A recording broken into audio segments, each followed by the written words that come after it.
Hey guys, what's up? क्या हाल चाल, कैसे हो आप लोग?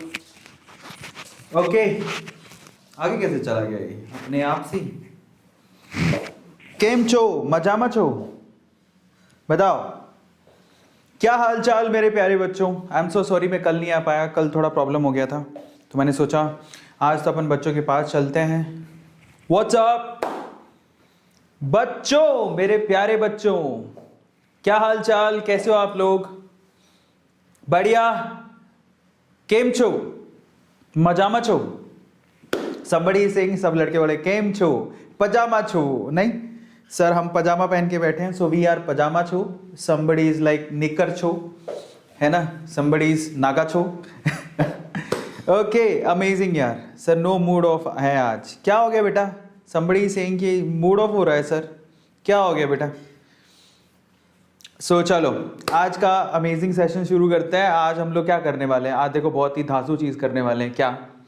12th बोर्ड के एग्जाम के पढ़े से जो केमिस्ट्री के जो फॉर्मूले हैं ना, वो सारे के सारे रिवाइज कर लेंगे एक ही वीडियो में, ठीक है? सो आपको पता ही है। सबसे पहले तो आप लोग मुझे बताओ कि जो आपका एग्जाम होता है, बोर्ड का एग्जाम है ना, तो केमिस्ट्री में कहाँ से आपको क्या लगता है कि कहाँ से क्वेश्चन आते होंगे? जहाँ पे, हाँ, ए स्क्वायर इज ब्रांड, सबको पता है ये बात। है ना? सो फाइनली आपको क्या लगता है कि जो क्वेश्चन आते होंगे बेसिकली वो कहाँ से आते होंगे? कभी सोचे हैं आप? सोचे हैं कि नहीं सोचे?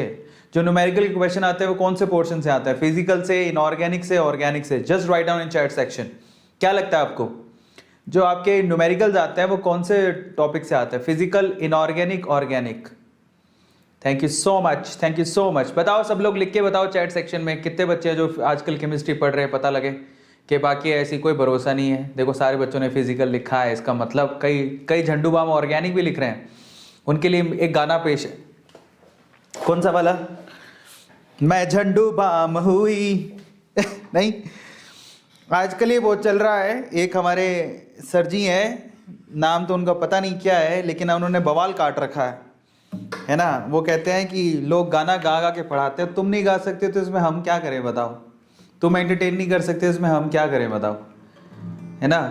और आज को वैसे भी ना, मतलब मैं क्या ही बताऊं, मतलब जिनकी एज हो जाती है ना, जिनको इवोल्व करना नहीं आता अपने आप को, वो दूसरों में कमियां ही ढूंढते हैं।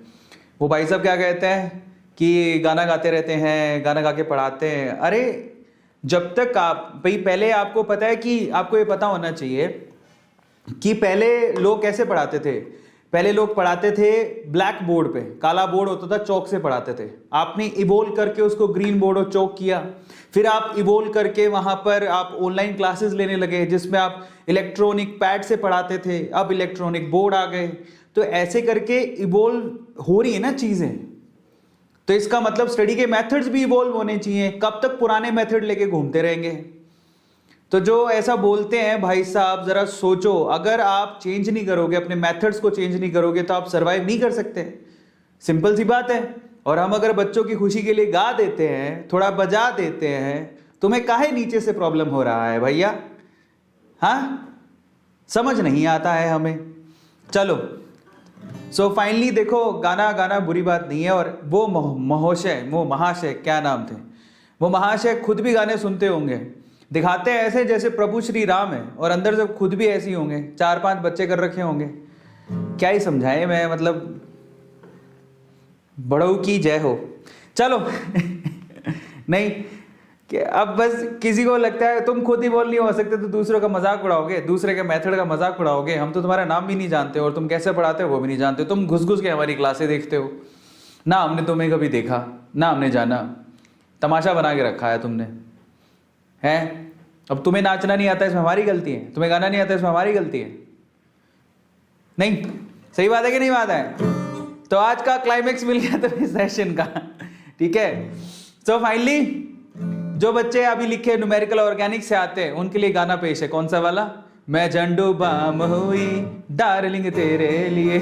नहीं गाना चाहिए, नहीं तो वो कल सुबह फिर खड़ा हो जाएगा लेके। कैसे कैसे गाने गाते हैं, कैसे कैसे गाने गाते हैं। नहीं, गाने जब मलाइका अरोड़ा खान गा सकती, मतलब गा तो क्या सकती है, इस गाने पे नाच सकती है। जिसने गाना है वो गाना गा सकता है, लोग पैसे कमा सकते हैं, लोग धुन लिख सकते हैं, बॉलीवुड इस पर पैसा कमा सकता है, सलमान खान ऐसे टेढ़ा मेढ़ा करके नाच सकता है, तो भैया हम गा नहीं सकते?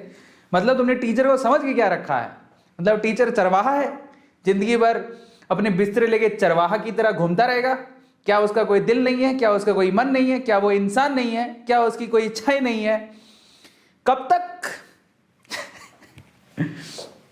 चलो तो फटाफट से शुरू करते हैं आज के सेशन को। हो गया मस्ती मजाक, मजाक कर रहा था सर, मतलब आपने बोला तो मैं उसका सिर्फ जवाब दे रहा हूँ, but in a funny way, ठीक है? कोई ग्रजेस नहीं है सर, आप भी महान है, हम भी महान है, मतलब हम महान नहीं है सर आप भी बड़े हैं, और बस लगे रहे ऐसे करके, सिर्फ I am answering the question in my terms, that's it, ठीक है? बुरा मत मानिएगा सर। चलो तो फटाफट से आज के सेशन को शुरू करते हैं। Let's start the session. आज हम क्या करने वाले हैं? केमिस्ट्री के फॉर्मूला करने वाले हैं। सही बात है गलत बात है? सही बात है गलत बात है? प्रणाम प्रणाम, जीता रहो जीता रहो। चलो so let's start the session. Formula in one shot. उनको मैंने सुना है इस बात से भी तकलीफ है, कोई ऐसे बोलता है अपुन अपुन ऐसा करेगा, अपुन वैसा करेगा। क्या हो गया? तो टीचर बोल देगा तुम बिहारी भाषा में शर्म करते हो। पंजाबी, मैं पंजाबी बोलूंगा, बिहारी बोलूंगा, हरियाणवी बोलूंगा, अपुन अपुन मुंबईया भाषा है। तुमको तकलीफ हो रही है? कसम से कह रहे हैं, अगर मुंबई वाले लोगों को पता लग गया और तुम गलती से मुंबई पहुंच गए तो जो तुम्हारी ये शिवसेना और नवसेना जो तुम्हारे पिछवाड़े लाल करेगी उसका कोई भरोसा नहीं है तो काहे की नफरत फैला रहे हो? ये भी भाषा है, मुंबई भाषा। तुम जब बिहारी भाषा से प्यार करते हो, पंजाबी भाषा से प्यार करते हो, ठीक है, तो तुम ऑब्वियसली मुंबईया भाषा से भी प्यार करो। क्यों नहीं करते हो? सारा देश एक है, सबको मोहब्बत चाहिए नहीं? और ज्यादा ऐसे करें पिछवाड़े लाल हो जाएंगे, बता रहा हूं। चलो तो फटाफट से शुरू करते हैं आज के सेशन को। बहुत हुआ सम्मान, बोलो बहुत हुआ सम्मान। नहीं, चलो तो आज के वीडियो में हम लोग फॉर्मूला करने वाले हैं, लेकिन उससे पहले जरा चेक करें। अच्छा, पहले इस सीरीज की क्या जरूरत है? ऑब्वियसली सीरीज नहीं है, एक सेशन ही है जिसमें सारे फॉर्मूले हमें रिवाइज करने, ठीक है? सो चलो आज हमें किस चीज की जरूरत है? फॉर्मूला की यार। ऑब्वियसली हमें फॉर्मूले याद होते, हमें ये पता लग जाए कि ये फॉर्मूला इन्हीं पर से क्वेश्चन आएंगे। तो जो फॉर्मूला आपको बताने वाला हूँ सारे चैप्टर्स के एक साथ बता दूंगा, सबका रिवीजन हो जाएगा, ठीक है? और उन्हीं में से क्वेश्चन आएंगे, तो दिल थाम के बैठिए, सेशन शुरू होने वाला है। लेकिन उससे पहले देखिए कितने बच्चों ने चमचमा लिए हैं, कितने बच्चे हंस लिए हैं, जरा देखिए, मुस्कुरा लिए हैं, जरा चेक करें। ओके, अमेजिंग यार। कौन कौन फॉर्मूला करना चाहता है? जरा just write down chat section. ये देखो, ये हमने चलाया नहीं, ये यूट्यूब ने चलाया। देखो अनिल कपूर क्या कर रहा है, मतलब ये करे तो ये महान और हम करे तो पापी ये महान। अच्छा, अगर आप लोगों ने लाइक नहीं किया तो प्लीज लाइक द सेशन। अगर आप लोगों ने लाइक नहीं किया तो प्लीज लाइक द सेशन। और हम वॉइस कम कर देते हैं। जरा देखिए आज कौन बन के आया है, बढ़िया। उसके बाद हम आज के सेशन को शुरू करेंगे। आज की पिक्चर ऑफ द डे ढूंढते हैं। ये लीजिए, मिल गई। ये है Saloni Singh. Saloni Singh picture of the day. और ये प्रज्वल कह रहा है मुझे क्यों नहीं दे रहे हो? मैं तो हार्ट दिया, वो तो दांत निकाल रही, मैं तो आपको लाल लाल हार्ट दे रहा हूं, साथ में ये भी लिख रहा हूं मादा लाडला बिगड़ गया। प्रज्वल गुप्ता। उसके बाद कौन है? आदि। ओहो, दीपिका चेत्री। क्या फोटो लगाई है भाई, गूगल पिक लग रही है, बट जो भी है, मतलब बॉलीवुड स्टाइल की फोटो लग रही है। रोहित सिंह ने स्पाइडरमैन की फोटो लगाई है, वाह रे वाह। और ये रही अवनी शर्मा, उदासीनता वाला चेहरा, मम्मी ने डांट लगा दी दिखती है। और पृथ्वीराज, ये कहता है मैं तैयार हूं शादी के लिए। नहीं, ओके। उसके बाद क्या है? अद्रिता ने भी फोटो लगाई है, देखो आज श्रीजल ने फोटो लगाई है, अमेजिंग। उसके बाद सत्यम कटियार ने फोटो लगाई है भाई। उसके रानिशा। उसके बाद ये है डिम्पी शर्मा। ओ my God, look at it, जैसे लग रहा है भाई थाईलैंड घूम के आई लड़की। चलो बहुत अच्छी बात है। एंड सोनू दांत निकाल रही है और नहीं, अक्षतानंद। और उसके बाद है साक्षी गोहकर। साक्षी बेटा तुम लग रही हो मुंबई से। एक टीचर है जो तो मुंबईया भाषा को ऐसे अपमान भाषा बोलता है, जवाब देने का उसको ईंट का जवाब पत्थर से मिलेगा उसको पत्थर मारेंगे कहीं, उसके सिर पे लग गया तो दिक्कत हो जाएगी। Renu Kashyap. And finally Yash Katiyar and Jasmanpreet Kaur. Thank you so much, amazing यार। तुम लोग इतना अच्छी फोटो लगा रहे हो अपनी, दैट्स रियली अमेजिंग। बहुत बढ़िया, एकदम जम के आते हो तुम लोग, बड़े अच्छे लगते हो, बड़े अच्छे लगते हैं हमारे बच्चे जो डीपी में फोटो लगाते हैं। ये फोटो लगा के आया करो, अच्छे समझ में आ गया। And you oh my god, एक मॉडल भी दिखा है कौन? अच्छा, दीप्ति मेरी। We have international audience with us, Deepti मेरी अच्छी फोटो लगा रखी है, पर थोड़ी ब्लर दिख रही है, अच्छे से दिख नहीं रही है, पर thank you so much for coming. और ये देखो नीचे एमडी, ये क्या लिखा? मोहम्मद दिल नवाज। क्या बात है। सो अच्छी फोटोज लगा रखी यार, ऐसे अच्छे और खूबसूरत चेहरे दिखते रहेंगे तो देखो हमारा भी मन लगा रहता है बच्चों के अंदर। और क्या चाहिए बताओ? अमेजिंग। बहुत बढ़िया। और ये मादला लाडला बिगड़ गया, इतने हार्ट मत भेज, सच्ची बता रहा हूँ। चलो बहुत अच्छी बात है, अमेजिंग यार, you all guys are really awesome, बहुत अच्छे, अमेजिंग, है ना। इसी तरह से अपनी फोटोज लगाते रहो। तो आज के सेशन को शुरू करते हैं। आज हमें सारे फॉर्मूले फिजिकल केमिस्ट्री के एक साथ करने हैं, ठीक है। सबका रिवीजन करेंगे, आप कॉपी पेन लेके बैठना और उन्हीं के ऊपर आपके न्यूमेरिकल्स आप लोगों को दिखेंगे, दैट्स इट, और कुछ नहीं है ना। तो शाल्वी गुप्ता दांत निकाल रही है, शाल्वी गुप्ता बहुत हंस रही हो तुम, हाँ ऐसा कैसे है ना। तो चलो अमेजिंग यार, आज के सेशन को शुरू करते हैं। Thank you so much for coming. चलो फटाफट से स्टार्ट करते हैं आज के सेशन के। बहुत हुआ हंसी ठट्ठा, अब चलते हैं हमारे सेशन के ऊपर। मेरे प्यारे बच्चा, क्या बात है, आजकल मैं राइम मार रहा हूं, वो भी इतनी गंदी गंदी। चलो तो let's start the session, formula in one shot. चलो शुरू करें, लेकिन उससे पहले अगर आप लोगों ने सब्सक्राइब नहीं किया चैनल को तो सब्सक्राइब कर लो। तो फॉर्मूले को शुरू करते हैं फटाफट से, लेट्स स्टार्ट द सेशन। सबसे पहले तो जरा हम चेक कर लेते हैं, लेट्स सी कि 12th के सीबीएसई बोर्ड एग्जाम में फिजिकल केमिस्ट्री में कौन कौन से टॉपिक हैं, क्योंकि उन्हीं में से न्यूमेरिकल आते हैं। तो आपको बता दो कौन कौन से टॉपिक है। सबसे पहले सॉलिड स्टेट। जैसे ही आप चैप्टर आएगा ना तो आप लोग लिखोगे कि आपका फेवरेट टॉपिक कौन सा है इसमें से, ठीक है। तो आप लोग मुझे बताइए सॉलिड स्टेट किस किस को अच्छा लगता है, सॉलिड स्टेट। उसके बाद आता है या सॉल्यूशन, किसको अच्छा लगता है। उसके बाद आता है इलेक्ट्रोकेमिस्ट्री, उसके बाद क्या आता है केमिकल काइनेटिक्स, उसके बाद क्या आता है एंड फाइनली सरफेस केमिस्ट्री। आइला क्या स्लाइड बनाई है, गौतम के लिए तालियां हो जाए एक बार। तो देखो ऐसे करके स्टाइलिश है ना, एकदम मदमस्त। 5 चैप्टर है total, solid state, solution, electrochemistry, chemical kinetics and surface chemistry. तो इन्हीं के ही हम लोगों को फॉर्मूले देखे और इनमें से न्यूमेरिकल आते हैं, है ना, सबको पता है। आपका फेवरेट टॉपिक कौन सा है, just write down in chat section. आपका फेवरेट टॉपिक कौन सा है, just write down in chat section, just write down in chat section. अभी के अभी बताओ आपका फेवरेट टॉपिक कौन सा है। कम on dude, right it down right now, लिखो फटाफट से। अमेजिंग यार, अमेजिंग अमेजिंग। आपका टॉपिक जो फेवरेट है, जो आपको लगता है कि यार ये तो मेरा फेवरेट है, मुझे बड़े आसानी समझ में आता है। ज्यादातर बच्चे क्या लिख रहे हैं, ज्यादातर बच्चे लिख रहे हैं सॉल्यूशन, सॉलिड स्टेट, इलेक्ट्रोकेमिस्ट्री, सारी चैप्टर लिख डाले तुम लोगों ने। सॉलिड स्टेट ज्यादा वोट किसको मिल रहे हैं जरा देखिए, इलेक्ट्रोकेमिस्ट्री। नमस्कार कहे आहत सरी भैया। चलो तो शुरू करते हैं। सबसे पहले अपन किसको लेंगे, सॉलिड स्टेट को लेंगे। चलिए शुरू करते हैं। सॉलिड स्टेट में सबसे पहले देखते हैं कि देखो मैं यहां पर है ना, सारे फॉर्मूले का मतलब यह हो गया कि सारे मोस्ट इंपोर्टेंट फॉर्मूलों का रिवीजन कराऊंगा, ठीक है। सो चलो सारे मोस्ट इंपोर्टेंट फॉर्मूला का रिवीजन कराता हूं। सबसे पहले will talk about solid state, ठीक है। सो सॉलिड स्टेट शुरू करें। Are you guys excited and ready, हाँ आर यू गाइज रेडी, तैयार हो तुम लोग, जल्दी से बताओ। Okay amazing. तो सॉलिड स्टेट में देखो सबसे पहले आप लोगों से क्या पूछा जाता है, relation between edge length and radius.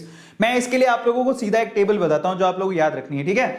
So directly बताता हूं, एज लेंथ और रेडियस में क्या रिलेशन होता है जब आप लोगों को अलग अलग यूनिट सेल्स दिए हो, उसकी मैं आप लोगों को टेबल बताता हूं and you have to mug up that table, ठीक है। तो सबसे पहले तो मैं यहां पर लिखूंगा यूनिट सेल। आप लोग ध्यान से देखना, यूनिट सेल कौन कौन सी होती है। सबसे पहले तो ये देखता है यूनिट सेल, फिर उसकी आती है रैंक। रैंक का क्या मतलब है कि नंबर ऑफ, रैंक का मतलब क्या होता है, number of atoms in unit cell, उसको रैंक बोलते हैं। अगर किसी को नहीं पता है, रैंक का मतलब होता है number of atoms in unit cell, number of atoms in unit cell, ठीक है।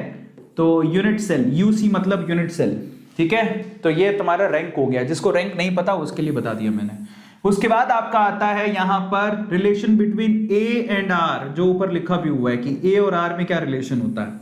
फिर आपके पास आता है यहां पर एफिशिएंसी, एफिशिएंसी, परसेंटेज एफिशिएंसी। फिर आता है आपके पास वॉइड्स, ठीक है। तो ये सारी चीजें जो एक टेबल में आपको पिरो के दे रहा हूं सबको याद होनी चाहिए। तो सबसे पहले अपन यूनिट सेल लिख देते हैं। कौन कौन सी यूनिट सेल होती है, सबसे पहली यूनिट सेल कौन सी होती है, सिंपल, जो आप सब लोगों को याद करनी है, जिसको हम लोग प्रिमिटिव भी बोलते हैं। क्या बोलते हैं, प्रिमिटिव, याद है, ठीक है।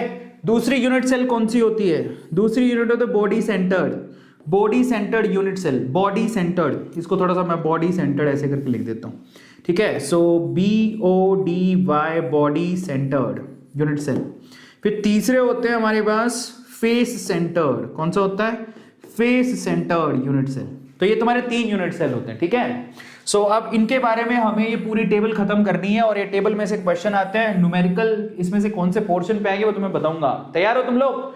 सिंपल यूनिट सेल की रैंक कितनी होती है, 1। इसका मतलब क्या हो गया कि इस पूरे यूनिट सेल के अंदर सिर्फ एक ही एटम होता है, और वो भी कहां पर होता है, कॉर्नर पे। ये तो आप जानते हो, कॉर्नर्स पे होता है। Is this clear. और कॉर्नर का अगर आप कंट्रीब्यूशन देखना चाहो तो कितने होते हैं 1/8 ओनली। तो यहां पर रैंक होती है 1, ये चीज इंपॉर्टेंट है। रैंक 1 क्यों होती है? क्योंकि एटम कॉर्नर पे होते हैं और एक एटम का कंट्रीब्यूशन 1/8 ही होता है। ए और आर में क्या रिलेशन होता है? Twice of are is equals to A. ये जानते हो कि नहीं जानते हो? ट्वाइस ऑफ आर ए के बराबर होती है। एफिशिएंसी कितनी होती है? 52.4%। वॉइड्स कितने होते हैं? 52 के बाद अब कितना बच गया यहाँ पर? 47.3 या 48% के करीब कहेंगे, तो 47.6 या 48% के करीब भी लिख सकते हो। तो ये 52% है, वो 48% है, ऐसा करके काउंट कर सकते हो। मैंने एग्जैक्ट वैल्यू लिख दी, ठीक है। कई बुक्स में ऐसा भी लिखा होता है, ये 52% दी हुई होती है और ये 48% दिया होता है। लमसम आप मान के चल सकते हो, कोई प्रॉब्लम नहीं है। तो पहली चीज तो याद करनी है। बॉडी सेंटर्ड पर आते हैं। बॉडी सेंटर्ड की रैंक कितनी होती है बेटा? बॉडी सेंटर्ड की रैंक होती है 2। कितनी होती है? 2। क्यों होती है? क्योंकि यहां पर कॉर्नर पे भी होता है और बॉडी के अंदर भी होता है, ठीक है, याद रखना। एक कॉर्नर पे आपके एटम्स होते हैं, बॉडी के अंदर भी एटम होता है, टोटल एटम होते हैं 2। सबको समझ में आ गया? व्हाट इज द रिलेशन यहां पर? ये बताओ कि now this is really very important. बताओ, ये देखो, ये होता है 4r is equals to √3a। ये याद रखना, 4r is equals to √3a। ये रिलेशन होता है r और a के अंदर। अगर यहां पर एफिशिएंसी पूछी जाए तो 68% एफिशिएंसी होती है, और अगर वॉइड पूछा जाए तो 32% वॉइड होते हैं। याद रखोगे? याद रखोगे। अब आता है फेस सेंटर्ड की तरफ। फेस सेंटर्ड की रैंक कितनी होती है? 4, क्योंकि यहां पर कॉर्नर पे तो होती है, फेस के सेंटर पे भी होते हैं। आ गया समझ में? इसलिए इसकी रैंक कितनी होती है? 4। 4 का रैंक का मतलब क्या है? Now this data is really very important. This one and this one. Rank किसकी 1 होती है, इसकी 2 होती है, इसकी 4 होती है। 4 रैंक का मतलब क्या है? इस यूनिट के अंदर 4 एटम होते हैं। सबको समझ में आया? What is the relation between a r? 4r is equal to क्या होता है? √2a होता है। क्या होता है? √2a। Is this clear? अगर वॉइड की बात करें, पर एफिशिएंसी कितनी होती है? 74%, और वॉइड कितने होते हैं? 26%। Now that's really very very important. किस किस को ये टेबल पूरी याद हो गई? किस किस को ये टेबल पूरी याद हो गई? Just right on chat section की जोन। मुझे तो याद हो गई, मैं बाकियों का नहीं जानता हूं, मुझे तो याद हो गई। बल्ले बल्ले, जल्दी से लिखो किस किस को चैट सेक्शन में, फटाफट से लिख के बताओ किस किस को याद हो गई। डैडी, उस सर के लिए थोड़ा गाना है, तुम्हारे लिए गाना है भाई। तुम बहुत दिल्ली के स्कूल में घूमे हो तुम, हैं, तो तुम्हारे लिए गाना है ये। किस लिए? डैडी मुझसे बोला तू गलती है मेरी, तुझ पे जिंदगानी अब गिल्टी है मेरी, साबुन की शक्ल में बेटा तू तो निकला केवल झाग झाग झाग, भाग भाग। ठीक है, चलो। सो फाइनली अब हम किस किस को याद हो गया? याद हो गया सब लोगों को? अमेजिंग यार, अमेजिंग। ठीक है, चलो। अब ना इसकी देखो, मैं यहां पर सिर्फ फॉर्मूले बता रहा हूं। अगर आपको डिटेलिंग करनी है तो डिटेल के लिए तो मैंने सारे चैप्टर ऑलरेडी करा चुका हूं, 2-3 बार करा चुका हूं, वहां पे डिटेल सीख लेना। ठीक है, तो यहां पर ये चीज इंपॉर्टेंट थी, ये टॉपिक इंपॉर्टेंट था। तो सबसे पहले सिंपल यूनिट सेल होती है, r इक्वल्स टू a/2, यानी कि twice of r equals to a। और फिर फेस सेंटर्ड की बात करें तो यहां पर क्या होता है? r equals to a/2 √2। जो मैंने बताया वो भी गलत नहीं है, वो भी सही है। 4r इक्वल्स टू √2a, उसको सोल्व करोगे तो यही आएगा। ठीक है, तो गलत नहीं है वो।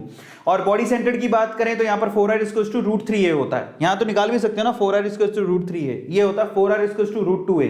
आप ये याद करो, जो मैंने बताया था वो याद करो। बात एक ही है, क्योंकि मैथमेटिकली सोल्व किया हुआ है इसको, और कुछ नहीं। थोड़े हार्ड होते हैं याद करने को, मैंने बताया वो आसान होते हैं। तो ये फेस सेंटर्ड हो गया, बॉडी सेंटर्ड हो गया। क्लियर है? अब हम चलते हैं अगला जो वो इंपॉर्टेंट फॉर्मूला है, that is related to density. Density के ऊपर बथेरे सवाल आते हैं। आप लोग याद रखिएगा कि अगर आप लोगों को न्यूमेरिकल चाहिए तो वो न्यूमेरिकल डेंसिटी के ऊपर पक्का मिलेंगे। डेंसिटी का मतलब क्या होता है? डेंसिटी का मतलब होता है कि कितना स्पेस आपको प्रोवाइड किया गया है, उसमें कितने एटम आप लोगों ने रखे हैं, मास कितना है। तो मास बाई वॉल्यूम को डेंसिटी कहते हैं। कैसे निकाला जाता है मास बाई वॉल्यूम को? डेंसिटी कहेंगे तो कैसे निकाला जाएगा, जरा आप सोचो। नॉर्मली डेंसिटी का मतलब क्या होता है? डेंसिटी का मतलब होता है मास बाई वॉल्यूम।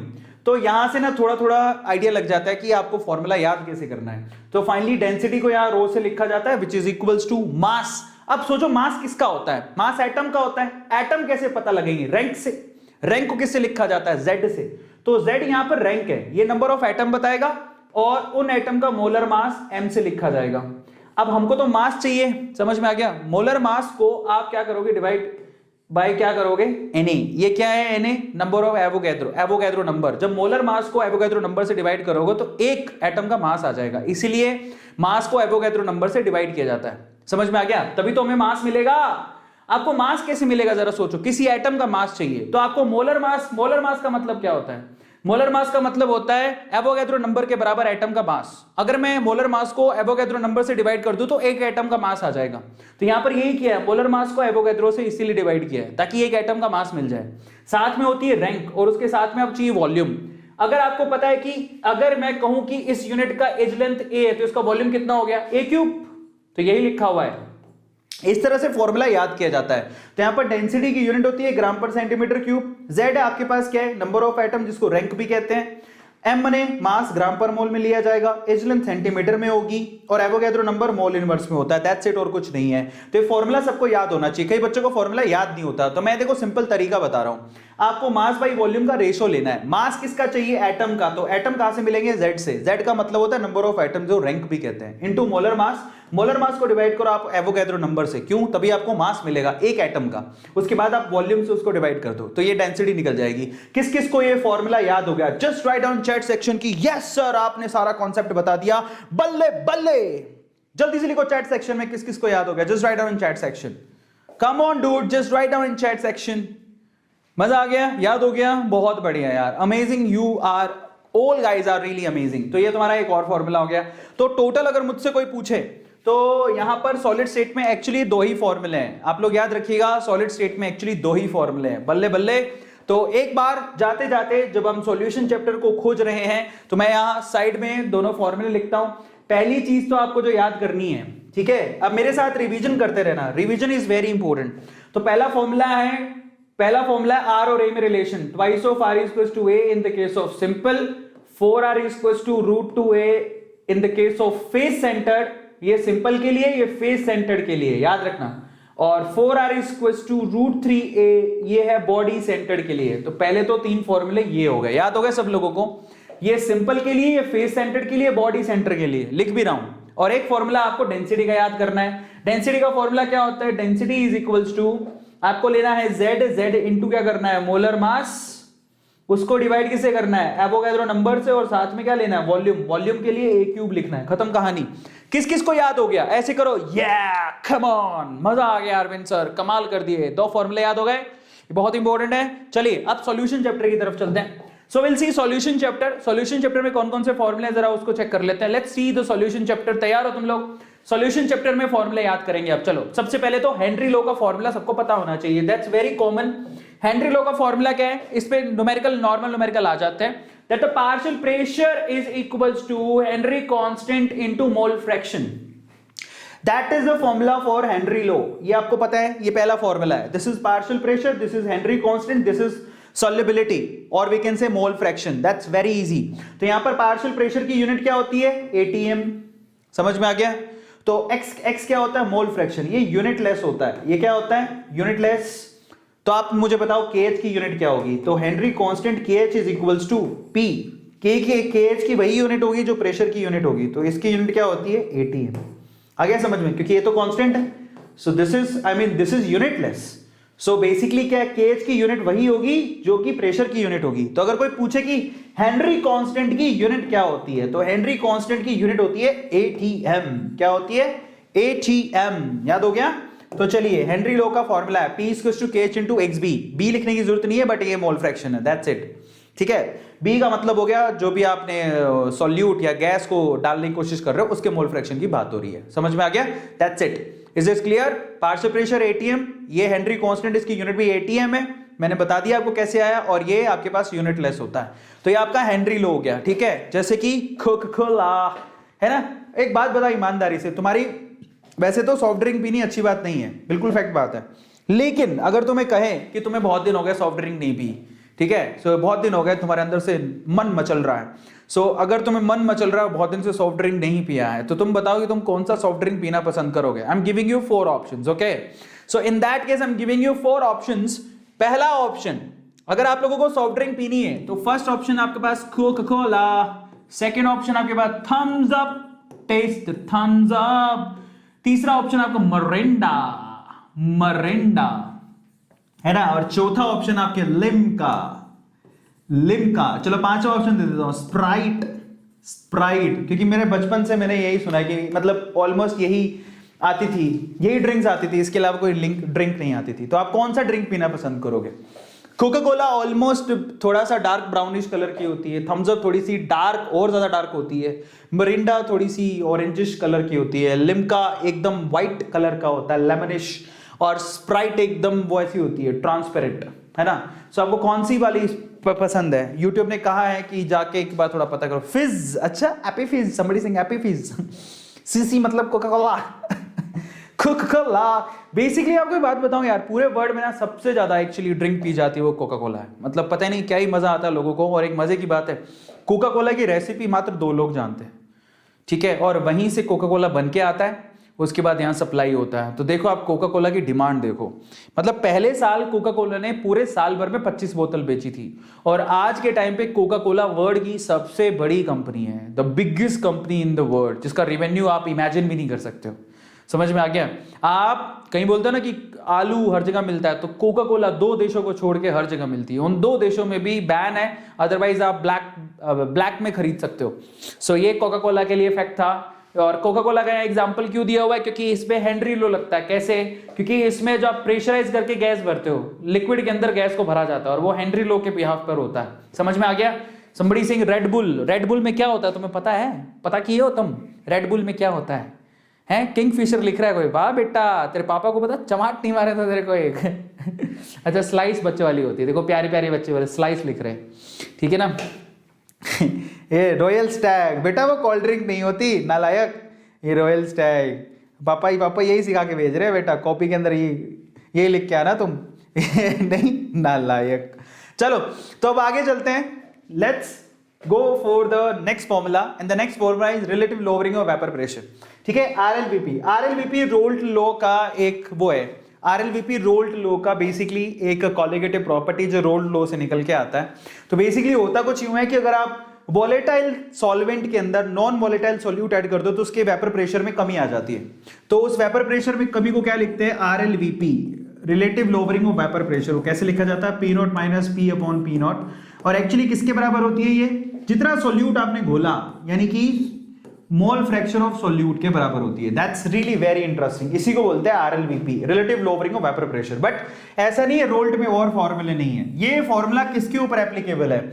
जब आप एक वोलेटाइल सॉल्वेंट लोगे, ठीक है, और उसमें एक नॉन वोलेटाइल सॉल्यूट ऐड कर दोगे, समझ में आ गया, तो ये फॉर्मूला काम करेगा। बट अगर मान लो आपके पास है ना, एक के अंदर दोनों के दोनों जो है वोलेटाइल है, ये भी वोलेटाइल और ये भी वोलेटाइल है, इन दैट केस कौन सा फॉर्मूला काम करता है? P equals to PA0XA plus PB0XB। याद है कि नहीं याद? ये फॉर्मूले सारे पता होने चाहिए। ये तब है जब आपके पास दोनों सॉल्यूट और सॉल्वेंट दोनों वॉलेटाइल हैं, तो 2 एक के फॉर्मूले बनते हैं। ये तो आरएलवीपी का फॉर्मूला है, और ये आपके पास है तब फॉर्मूला जब आपके पास वॉलेटाइल सॉल्यूट और वॉलेटाइल सॉल्वेंट हो। तो दोनों मैंने आपको बता दिए, ठीक है।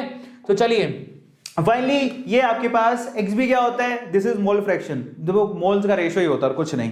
The moles of solute divide by total moles, इसको मोल फ्रैक्शन कहते हैं, सबको पता है। तो PA0 minus P upon PA0, ठीक है। ये A क्या है? सॉल्वेंट के लिए लिखा गया है। सॉल्वेंट का प्योर फॉर्म में, सॉल्वेंट का विदाउट प्योर फॉर्म में, एंड सॉल्वेंट का प्योर फॉर्म में। इसी को रिलेटिव, जब रिलेटिव आ जाए मतलब रेशनल लेना होता है, तो ये रेशियो लिया, वो XB के बराबर होता है।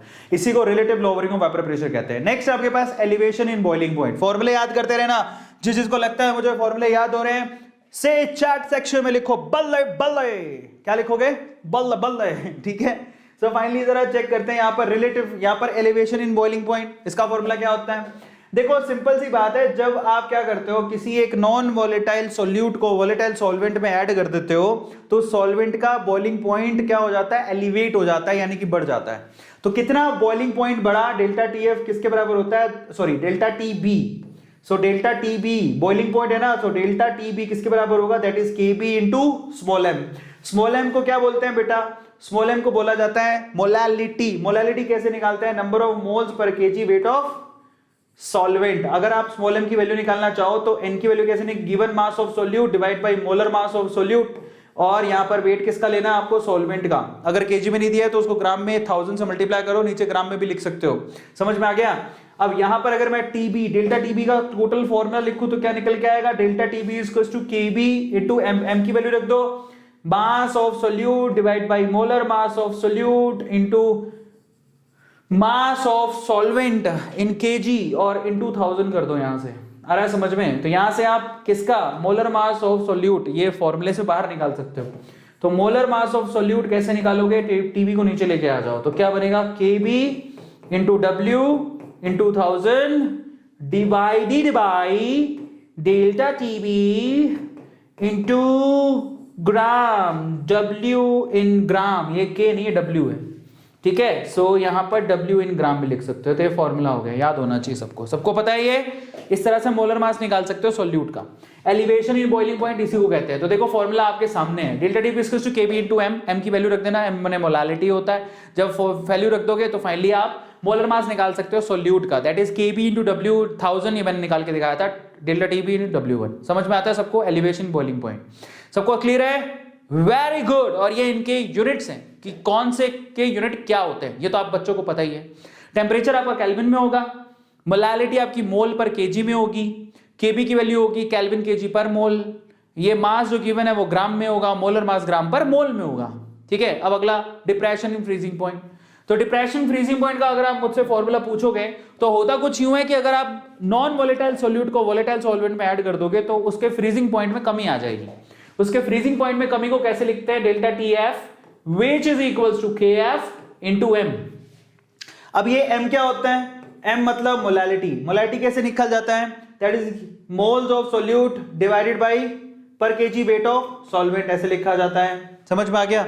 अब मोलालिटी स्मॉल एम को मोल्स कैसे लिखा जाता है?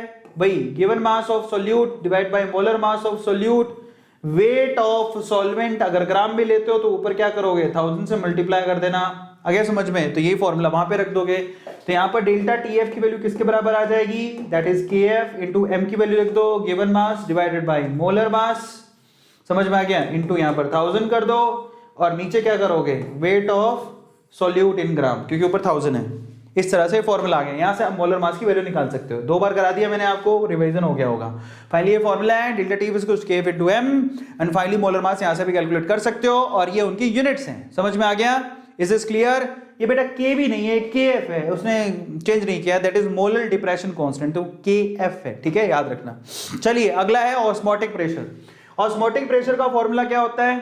दैट इज प्रेशर जो आप अप्लाई करते हो। ऑस्मोटिक प्रेशर क्या होता है? प्रेशर जो अप्लाई करते हो जिसकी वजह से सॉल्वेंट का फ्लो रुक जाता है, उसी को ऑस्मोटिक प्रेशर कहते हैं। वो किसके बराबर होता है? Pi is equal to CRT, याद रखोगे?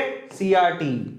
सी क्या होता है? Concentration, so pi is equal to ये क्या है? N by V R T. Concentration कैसे लिखते हैं? मोल पर volume.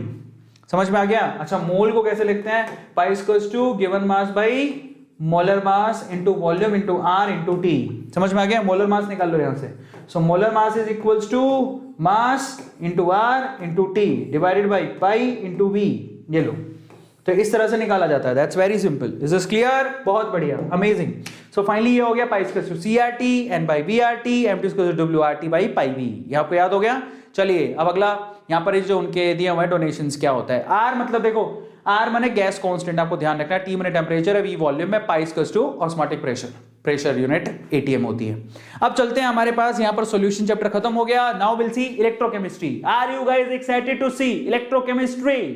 Just write down chat section किस किस को समझ में आ गया। डेविल कह रहा समझ नहीं आया। बेटा ये फॉर्मूले का रिवीजन हो रहा मेरे प्यारे बच्चे, पूरा चैप्टर नहीं करवा रहे। कहीं तो अंदर से साख बना के बैठाओगे 5 चैप्टर के सारे पूरी रात अरविंद अरोड़ा बैठ के तुम्हें फॉर्मूले को ड्राइव करवाएगा। बेटा चैप्टर पढ़ा दिए गए हैं, यहाँ फॉर्मूले का रिवीजन हो रहा है। समझ रहा है क्या नहीं समझ रहा? हाँ, सो अब विल सी इलेक्ट्रोकेमिस्ट्री। समझ में आ गया? तो पहले ध्यान दिया करो कॉन्सेप्ट क्या है। Is this clear? अब हम चलेंगे चैप्टर नंबर 3 हमारे पास इलेक्ट्रोकेमिस्ट्री। तो आपको पहले ही क्लियर कर देता हूं, ये उन बच्चों को काम आएगा जो फॉर्मूले का रिवीजन करना चाहते हैं। ऐसा समझ लो कि जो फॉर्मूले को बिल्कुल ऐसा इन डेप्थ समझना चाहते हैं, बेटा उसके लिए पूरा लेक्चर देखना पड़ेगा। 5 चैप्टर को 1 घंटे में कराना पॉसिबल नहीं है, तुम भी जानते हो, बच्चे थोड़े ही हो, है ना। You all are intelligent, you know, intelligent हो के नहीं हो तुम लोग? इंटेलिजेंट हो? You all are intelligent, very good very good. समझदार हो के नहीं हो? तो फाइनली अगर हमें रिवीजन करना हो सारे के सारे जितने भी फॉर्मूले थे तो उनको रिवाइज भी कर सकते हो आप। तो चलो फाइनली मैं आप लोगों को यहाँ पर सारे के सारे जितने भी फॉर्मूले हैं उनको रिवीजन करा देता हूँ। कौन से का? सॉल्यूशन चैप्टर वाला, उसके बाद इलेक्ट्रोकेमिस्ट्री की तरफ चलेंगे। सॉल्यूशन चैप्टर वाले का रिवीजन कर लो, उसके बाद इलेक्ट्रोकेमिस्ट्री की तरफ चलेंगे। तो यहां पर सॉल्यूशन चैप्टर में कौन कौन से फॉर्मूले हैं? पहला है हेनरी वाला फॉर्मूला, क्या था? P = KH × X। उसके बाद अपन इलेक्ट्रोकेमिस्ट्री की तरफ चलेंगे। दूसरा फॉर्मूला RLVP वाला, वो क्या होता है?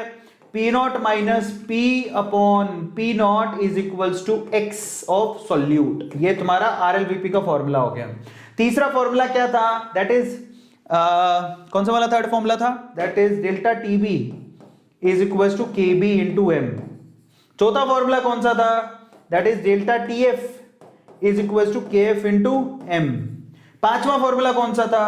पाई = CRT। यही फॉर्मूले थे जो याद करने, बाकी तो उनसे डराइव होते हैं। तो इतने से फॉर्मूले याद करने में नहीं आया, लाल चड्डी खरीद ले बेटा तू, अमेजोन में जाओ, लाल चड्डी खरीद लाओ, डिस्काउंट चरेला है, कोड लगा देना। If you want to purchase Amazon चड्डी, just write down Amazon red चड्डी फॉर बॉयज, ठीक है?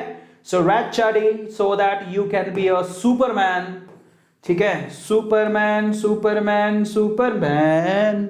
अगर देखो जिसको समझ नहीं आता उसको दो काम करने हैं, या तो तुम बादाम खरीद लो, बादाम आते हैं महंगे, बादाम की रेट बता देता हूं। देखो मेरी बात सुनो, दो तरीके, या तो बादाम खरीदो या अमेजोन से लाल चट्टी खरीद लो। बादाम आते हैं कम से कम 1000 रुपए किलो, समझ में आ गया? 1000 रुपए किलो, और कम से कम किलो तो खाओगे तुम, तब तो दिमाग बढ़ेगा। रेड चट्टी आती है तुम्हारी मुश्किल से 50 रुपए की, 100 रुपए की, ठीक है? So in that case I am giving you a coupon code. So if you want to be a coupon code, I will give you, that is कौन सा वाला? दैट कौन से वाली coupon code? RAD, red Superman चड्डी। That is the coupon code you want to purchase. That will give you 50% discount. कहीं सच्ची मत लगा देना, कहीं अमेज़न में ट्राई कर रहा है। रेड सुपरमैन चड्डी। चलो अब हम आगे चलते हैं। नेक्स्ट, बादाम खा लोगे? चलो सो अब आगे चलते हैं। ऑस्मोटिक प्रेशर के बाद नेक्स्ट क्या है हमारे पास? चलो हो गया। अब हम चलेंगे इलेक्ट्रोकेमिस्ट्री की तरफ। सो आर यू गाइस तैयार हो? Are you guys ready? जल्दी से बताओ मुझे चैट सेक्शन में, क्यों नहीं जा रहा है? हाँ, इलेक्ट्रोकेमिस्ट्री। तो अब हम चलेंगे इलेक्ट्रोकेमिस्ट्री की तरफ, लेकिन उससे पहले, इलेक्ट्रोकेमिस्ट्री में जाने से पहले क्रैश कोर्स है आपके लिए, बहुत अच्छा ऑफर है। 2021 के पॉइंट से नीट का क्रैश कोर्स कर सकते हो। 8000 रुपए का क्रैश कोर्स है, 20% डिस्काउंट है, एडिट कूपन कोड है, लिंक डिस्क्रिप्शन बॉक्स में गिवन है। क्या क्या मिलेगा इसमें आपको? पूरा नीट का सिलेबस करवाएंगे, सुबह से शाम तक doubt solving sessions, 10 full time part time test, tips and tricks, two way interaction, everything is there. या 28 दिसंबर से शुरू हुआ है, 2 दिन पहले ही। ए नीट कूपन कोड है, जाओ फटाफट से खरीदो यार, तुम्हारे पास मजा आ जाएगा। चलो इलेक्ट्रोकेमिस्ट्री पे चलते हैं। अब इलेक्ट्रोकेमिस्ट्री के फॉर्मूले को रिवाइज करते हैं, ठीक है? तो इलेक्ट्रोकेमिस्ट्री के फॉर्मूले कौन से हैं? पहला तो सेल पोटेंशियल।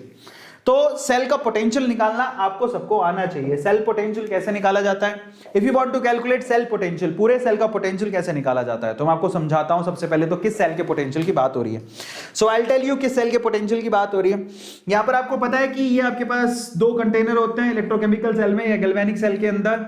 वहां पर 2 इलेक्ट्रोड लगे होते हैं, और आप बीच में क्या करते हो? बीच में आप मान लो कि बल्ब वगैरह या जो भी सर्किट लगाना चाहते हो लगा दिया।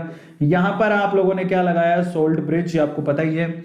और ये जो इस तरफ है, ये आपकी लेफ्ट हैंड साइड है, ये राइट हैंड साइड है। यहाँ पर एनोड होता है, यहाँ पर कैथोड होता है, ठीक है?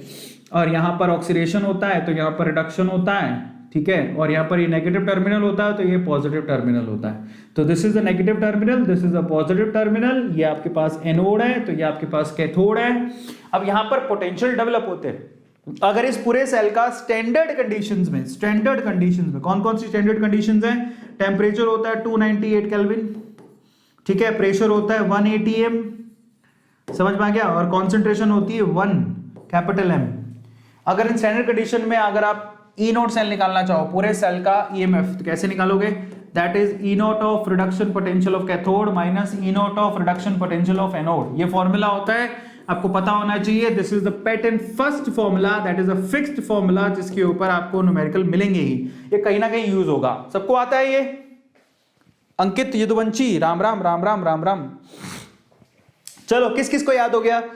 ये रहा reduction potential of cathode minus reduction potential of anode. किस किस को याद हो गया? सिंपल सा फॉर्मूला है, इसको बोलते हैं cell potential in standard conditions. Let me tell you, this is in standard conditions. याद हो गया सब लोगों को?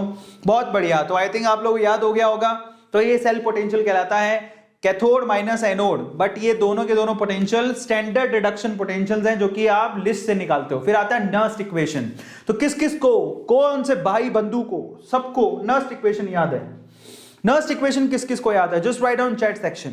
नर्स्ट इक्वेशन किस किस को याद है? Just write down chat section. तो that's very interesting, that is E cell, मैं बहुत पुराने टाइम पे पढ़ा था, which is E not cell minus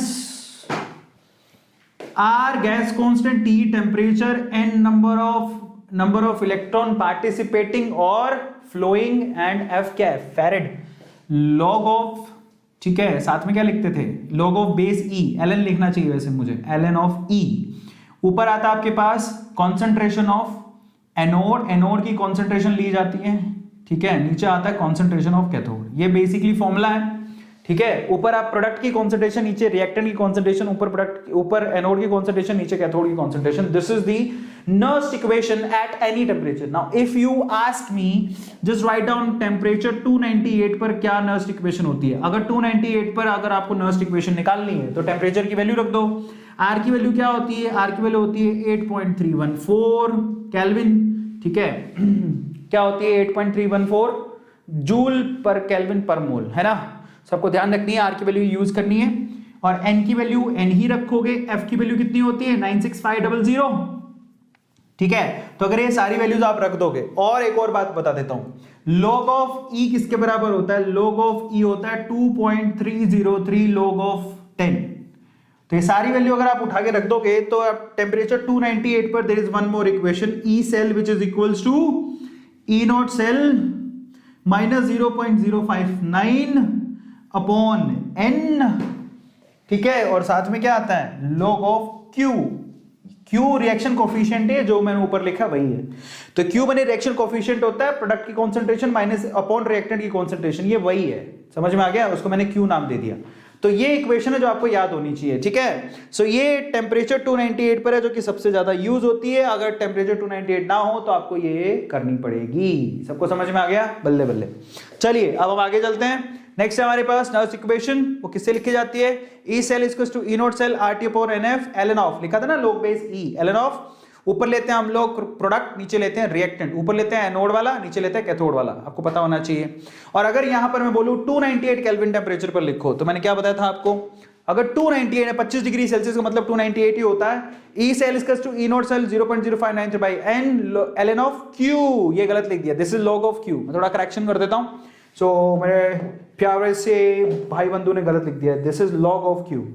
समझ में आ गया? ये आप ध्यान रखना, क्योंकि कन्वर्ट कर दिया गया है, नेचुरल लॉग को log बेस 10 में कन्वर्ट कर दिया है। सो this is log of Q, ठीक है, log बेस 10 ऑफ क्यू, ये आपको ध्यान रखना, ठीक है। सारी कैलकुलेशन के बाद ये आता है, तो आपको ध्यान रखना है। मैं पहली करेक्शन करा चुका हूं। अच्छा, अब नर्स्ट इक्वेशन इक्विलिब्रियम पे क्या लिखी जाती है? सो अगर आपको नर्स्ट इक्वेशन लिखनी है इक्विलिब्रियम पे, किस पे लिखनी है? इक्विलिब्रियम पे। तो देखिए नर्स्ट इक्वेशन इक्विलिब्रियम पे कैसे लिखी जाती है। सो देखो जरा, सबसे पहले तो नर्स्ट इक्वेशन क्या होता है? E cell is equals to E not cell minus 0.059 1 upon N log of Q, यही था नर्स्ट इक्वेशन। ये नर्स्ट इक्वेशन आपने तब लिखी थी जब टेम्परेचर कितना था? 298 केल्विन, ठीक है, 298 kelvin.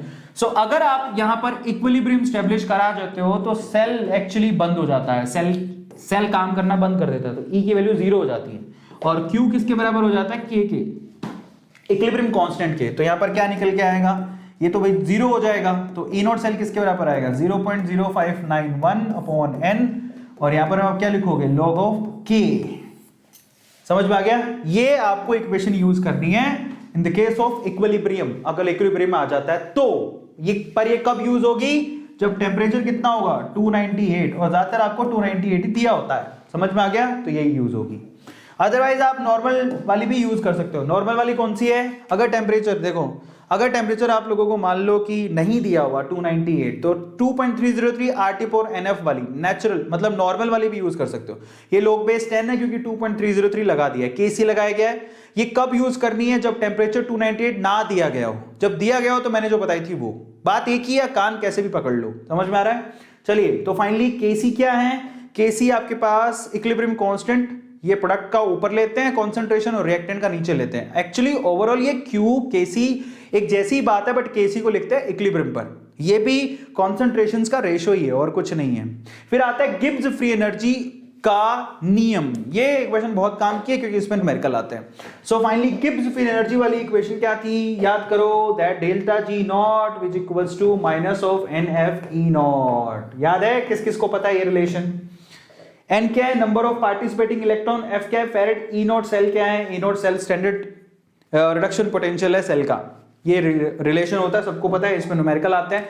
Delta G naught equals to minus of N F E naught, ये आपको पता होने चाहिए, बहुत इंपॉर्टेंट इक्वेशन है। वो स्टैंडर्ड गिब्स फ्री एनर्जी है, N number of electron participating है, एफ माने फेरेड है जिसकी वैल्यू होती है 96500, E not cell cell potential है। अब हम आगे चलते हैं, conductivity and molar conductivity. Now that's very important.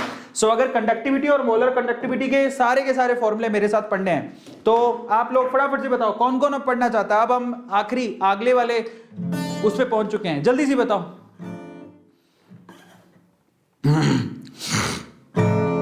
फटाफट से, एक गाने के बाद अपन शुरू करेंगे। अब इसको गाना है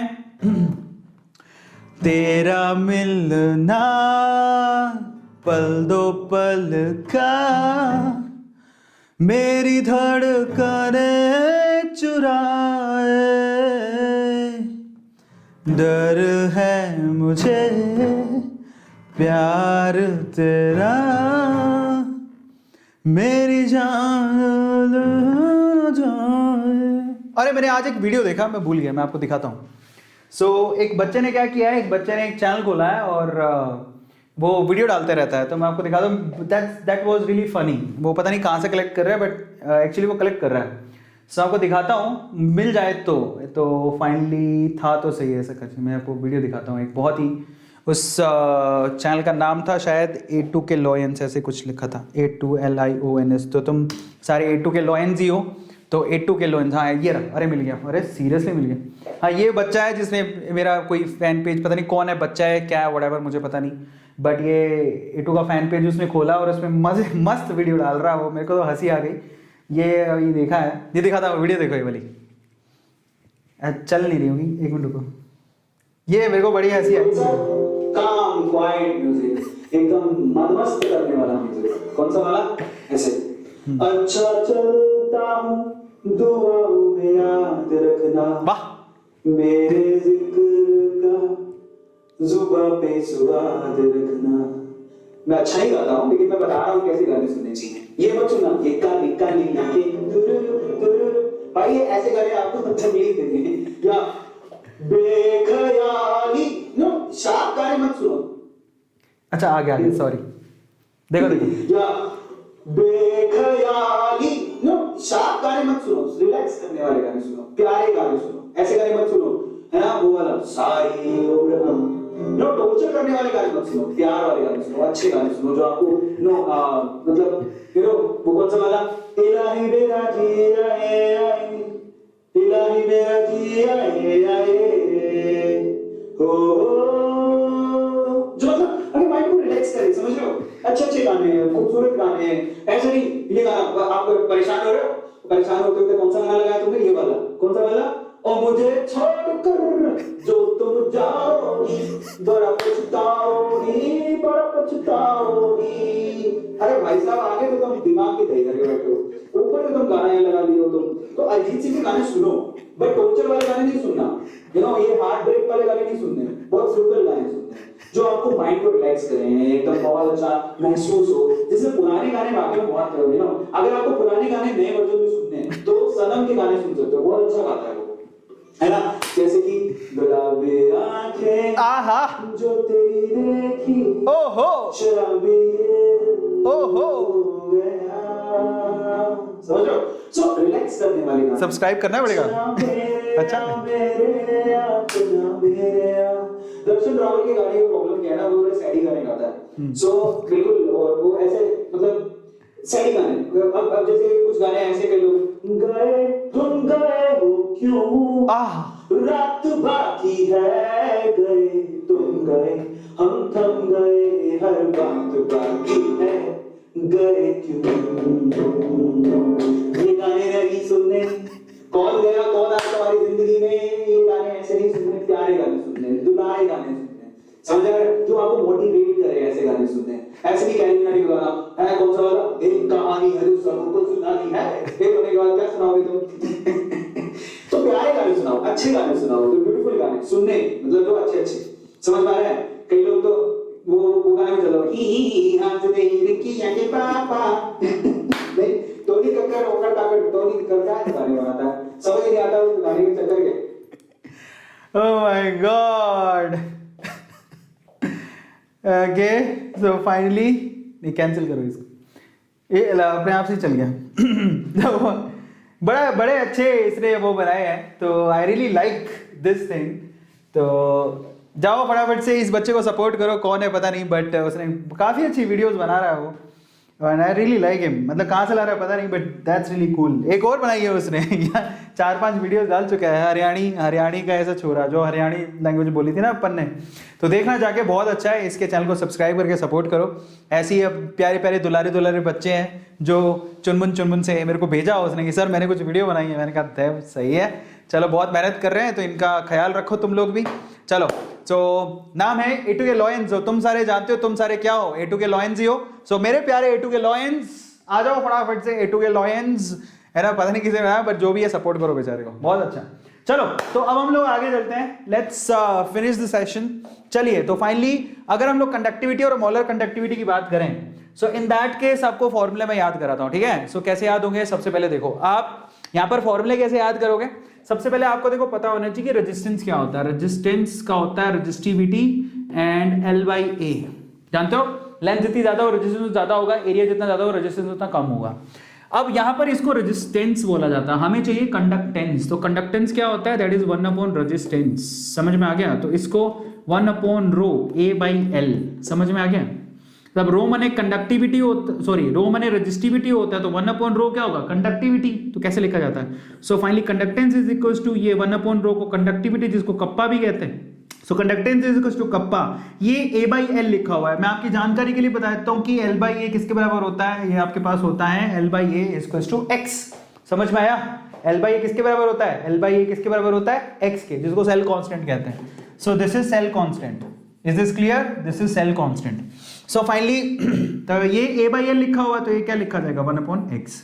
तो फाइनली यहां से कप्पा की वैल्यू निकालो। सो कप्पा किसके बराबर होगा, C × x। तो आपको ध्यान रखना है, मैं आपको बताता हूं, kappa is equal to C × x से तुम्हारा पहला फॉर्मूला हो गया। तो अगर कोई मुझे पूछे कि ये क्या है, कप्पा होता है conductivity is equal to C, conductance into क्या है तुम्हारे पास, x, सेल कांस्टेंट ये होता है। So kappa is equal to conductance यानी कि C × x। ये आपको ध्यान रखना है, ये तुम्हारा पहला फॉर्मूला जो तुम्हें याद करना है। समझ में आ गया सब लोगों को, या इसको यूं भी लिख सकता हूं, kappa is equal to x/r, यूं तो लिख सकता हूं, क्योंकि कंडक्टेंस क्या होता है 1 रेजिस्टेंस, तो kappa is equal to x/r भी लिखा जा सकता है। ये पहला फॉर्मूला। दूसरा, मोलर कंडक्टिविटी का फॉर्मूला तुम्हें याद होना चाहिए, वो क्या होता है, कप्पा × 1000/M।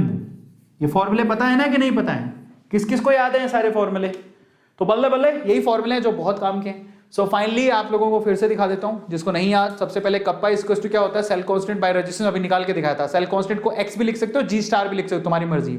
G*/r, मैं इसको x लिखता हूं, somebody is writing G*, that's fine, but वो सेल कांस्टेंट ही और कुछ नहीं है, ठीक है। इसके अलावा मोलर कंडक्टिविटी कैसे लिखा जाता है, K/C, ठीक है, ये रूटीन वे में। और अगर आप यहां पर ढंग से लिखें तो एक्चुअली K × 1000/C आएगा, मोलारिटी आएगा विद यूनिट, जहां पर कप्पा की यूनिट होगा 7 सेंटीमीटर इनवर्स, 1000 इसी लगाया क्योंकि वो कन्वर्ट कर रहा है बेसिकली, ठीक है, और मोलारिटी नीचे मोल पर लीटर है, तो ये होता है।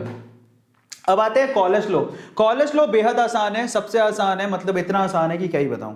अब कॉलस लॉ के लिए सिंपल सा है, मैं आपको तरीका बताता हूं। अगर आप लोगों को किसी वीक इलेक्ट्रोलाइट की इन्फिनिटी डाइल्यूशन पे किसी वीक इलेक्ट्रोलाइट का निकालना है, सपोज ये वीक इलेक्ट्रोलाइट है, इसकी इन्फिनिट डाइल्यूशन पे मोलर कंडक्टेंस निकालनी है, तो क्या करना पड़ेगा, that is cap not CH3CW-, ठीक है। और साथ में आपको स्टोइकियोमेट्रिक कोफिशिएंट भी लेना होता है, मान लो वो x है, तो जो भी स्टोइकियोमेट्रिक कोफिशिएंट है इनटू इसकी molar conductance plus cap m और H+ की मोलर कंडक्टेंस और इसकी स्टोइकियोमेट्रिक कोफिशिएंट, तो ये लेना होता है, कुछ नहीं है। तो इस स्टोइकियोमेट्रिक कोफिशिएंट कहां से आया, अगर आप CH3CWH को तोड़ोगे तो कैसे टूटेगा, ये टूटेगा CH3CW- और प्लस में H+। तो अगर आप ध्यान से देखोगे तो ये स्टोइकियोमेट्रिक कोफिशिएंट 1 1 1 ही है। Is this clear. तो x की वैल्यू कितनी हो गई 1, y की वैल्यू कितनी हो गई 1। Is this clear. ये मतलब निकलता है, बहुत आसान है। कॉलस लॉ तो मतलब बहुत ही आसान है, सो इन दैट केस आप लोग ध्यान से देखिएगा मोलर कॉलर्स लॉ को कैसे लिखा जाता है। भैया आगे क्यों नहीं लेके जा रहा है? तो ये होता है, देखो कैप एम इक्वल्स टू, ये क्या है, ये है स्टोइकियोमेट्रिक कोफिशिएंट, ये उसकी इनफाइनाइट डिल्यूशन पे कैटायन की मोलर कंडक्टेंस, ये स्टोइकियोमेट्रिक कोफिशिएंट, ये एनायन की मोलर कंडक्टेंस। आपको दिखा भी देता हूं, नीचे लिखा है limiting molar conductivity infinite dilution में निकालनी है किसी भी वीक इलेक्ट्रोलाइट की, तो कैटायन ये आपके पास दे रखे हैं, ये है नंबर ऑफ आयंस, इसको स्टोइकियोमेट्रिक कोफिशिएंट भी कह सकते हैं, और ये तुम्हारे पास क्या है, लिमिटिंग कंडक्टिविटी है कैटायन और एनायन की। समझ में आया? अब हम चलते हैं नेक्स्ट चैप्टर की तरफ। अगला चैप्टर तुम्हारे पास केमिकल काइनेटिक्स। कौन कौन बच्चा पार्टी तैयार है केमिकल काइनेटिक्स के लिए? Just write down chat section chemical kinetics, just write down chat section. कौन कौन बच्चा पार्टी तैयार है केमिकल काइनेटिक्स? तैयार हो तुम लोग? ये हमारा चौथा चैप्टर है, this is the fourth chapter. So chemical kinetics में सबसे पहले आता है differential rate and order. Differential rate law कैसे लिखा जाता है, ऑर्डर। सो देखिए रेट लिखने का सिंपल तरीका है, अगर आप if you want to write down the rate, अगर आप लोगों को रेट लिखनी है तो कैसे लिखना पड़ेगा मैं आपको दिखाता हूं। सो अगर आप लोग रेट लिखना चाहते हैं तो इन दैट केस रेट कैसे लिखा जाता है, rate R is equal to, कैसे लिखा जाता है, किस किस को पता है? Rate R is equal to differential rate लो। रेट का मतलब क्या होता है? Change in concentration with respect to time, याद है? तो अगर रिएक्टेंट हो तो क्या लिखोगे, minus D R by D T, ये डिफरेंशियल रेट हुआ, ठीक है? तो रेट जो है बेसिकली, इसको ढंग से लिख देता हूं, चलो ये देखो, अगर आपके पास कोई इक्वेशन दे रखा, सपोज करो कि आपके पास ये रिएक्टेंट है जो कि प्रोडक्ट बना रहा है, और अगर आप इसकी रेट लिखना चाहते हो तो कैसे लिखोगे? That's very simple, minus D R by D T, ये रिएक्टेंट के केस में हो गया, विच is equals two plus D P by D T, that's called the rate. समझ में आ गया? ये डिफरेंशियल रेट लो है, ठीक है? डिफरेंशियल वे में ऐसे लिखा जाता है। एक होता है रेट लॉ, ठीक है? रेट लॉ में उसमें क्या होता है, वो रेट किसके बराबर होती है, रेट कांस्टेंट, साथ में रिएक्टेंट टू द पावर क्या होता है, एक्स, रिएक्टेंट की concentration to the power x होती है। ये रेट है आर, ये RATE रेट है, याद रखना। समझ में आ गया? तो इन दैट केस ये तुम्हारे पास रेट लो है जिससे इंटीग्रेटेड इक्वेशंस निकलती है, रेट लो की इक्वेशंस निकलती है, वो इसी से निकलती हैं। तो दो तरीके से रेट लिखा जाता है, एक तो डिफरेंशिएट वे से, एक रेट लॉ से जिससे इंटीग्रेटेड इक्वेशंस निकलती हैं। यहां पर x क्या है, that is order of reaction. तो रेट लॉ में जो रिएक्टेंट के ऊपर पावर दी होती है उसी को क्या बोलते हैं, ऑर्डर ऑफ रिएक्शन कहते हैं। तो अगर डिटेल में पढ़ना चाहो तो रेट लॉ कैसे लिखा जाता है तो आपको यहां दिखा देता हूं। देखो मान लो कि तुम्हारे पास है ना ये दिया हुआ इक्वेशन, आप ऐसे भी लिख सकते हो x of a plus y of b और प्रोडक्ट, ठीक है? तो अगर ये आपके पास केमिकल रिएक्शन है तो उसका रेट लॉ कैसे लिखा जाता है, rate is equal to k a to the power x है b to the power y। x और y ऑर्डर ऑफ रिएक्शन कहलाएंगे, दोनों का समेशन, x plus y order of reaction है। x यहां पर a के रिस्पेक्ट में ऑर्डर है, y यहां पर b के रिस्पेक्ट में ऑर्डर है, आपको ध्यान रखना है, ठीक है? तो यहीं से इंटीग्रेटेड रेट लॉ भी निकलते हैं। तो आपको पता है रेट को लिखा जाता है minus D R by D T reactant के केस में, और एक k a to the power x and b to the power y, ये कहां से आया, रेट लॉ से। दोनों को इक्वेट भी कर सकते हो, क्योंकि ऐसे भी रेट लिखा जाता है और ऐसे भी रेट लिखा जाता है, दोनों को इक्वेट कर दो। इक्वेट करने के बाद इंटीग्रेटेड रेट लॉ निकाले जाते हैं, जीरो ऑर्डर, फर्स्ट ऑर्डर और बाकी ऑर्डर्स के लिए। तो वो क्या होता है मैं आपको दिखा देता हूं। तो चलो मैं आपको दिखाता हूं। फाइनली x और y का समेशन ऑर्डर ऑफ रिएक्शन आपको ध्यान रखना है। अगर इंटीग्रेटेड रेट लॉ लिखने हैं तो पीछे जो इक्वेशन पढ़ के आए हो उसी से ही इंटीग्रेटेड रेट लॉ निकलते हैं। सबसे पहले जीरो ऑर्डर के लिए integrated rate law, integrated rate law का क्या मतलब है, बेसिकली इंटीग्रेशन करने के बाद जो इक्वेशंस आती हैं। तो जीरो ऑर्डर के लिए ये आती है और फर्स्ट ऑर्डर के लिए ये आती है। अब आप कहोगे सर हमें कैसे याद होगा, तो मैं आपको याद कराऊंगा। तो देखो इसको याद करने का सिंपल तरीका है, देखो अगर आप लोग इंटीग्रेटेड रेट लॉ लिखना चाहते हो, मतलब रेट इक्वेशंस लिखना चाहते हो फॉर जीरो ऑर्डर रिएक्शन, देखो रेट इक्वेशन लिखना चाहते हो सबसे पहले जीरो ऑर्डर रिएक्शन के लिए।